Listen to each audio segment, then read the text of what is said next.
نبی علیه الصلاة والسلام په خدمت کې یو زنانه حاضره شوه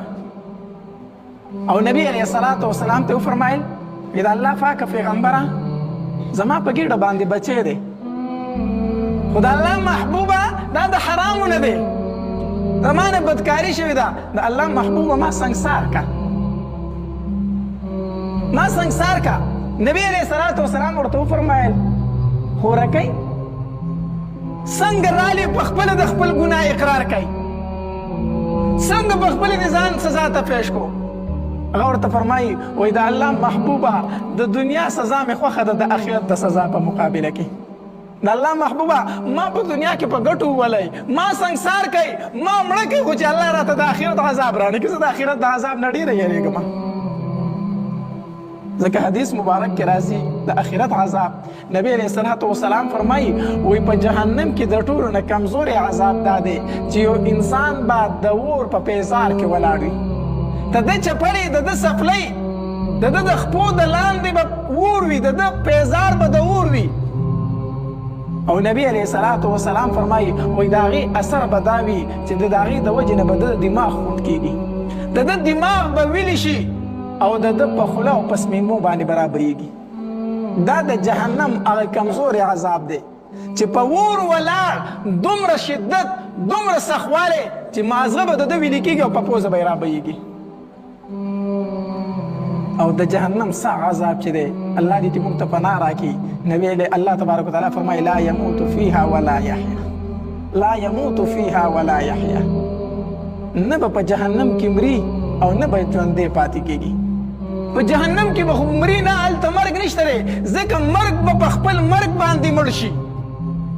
مرګ به د ګډوري په شکل راوستی شي حلال به کړی شي اواز به وکړی شي چې د نن نه بعد مرګ نشته د نن نه بعد مرګ به په خپل مرګ باندې ختم شي لا یموت فیها په هغې کې مرګ نشته ولا یحیا او ژوند پکې نشته نو ژوند خو دی خو مطلب دا دی ژوند د خوشحالۍ نه دی د جهنم بس ژوند دی لاندې اور باندې اور ښي طرف ته اور ګس طرف ته اور مخې ته اور شاته اور د ده ټوله ټکانه په اور کې ده نو خلک چې ډېر تنګ شي که نه هلکه ژوند دې څنګه تېرېږي مړه ژوند نه ژوند دی نو د دې ژوند نه ژوند اړو ښه نه دی داسې وایي زموږ خلک که نه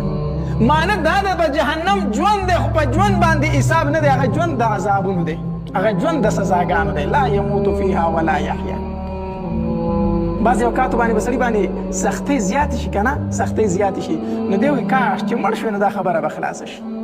د دې ژوند نه چې مړ شوی نو ښه به وي نو هلته مرګ هم نشته دی په جهنمیانو باندې وی د الله محبوبه د دغې عذاب نه یېرېږم ما باندې په دنیا کې سزا جاري کړه د الله محبوبه د آخرت د عذاب نه یېرېږم نبی علیه الصلاة والسلام ورته وفرمایل خورکۍ واپس لاړه شه ستا په ګېډه باندې چې کوم بچی دی دا چې پیدا شي بیا ما ته راشه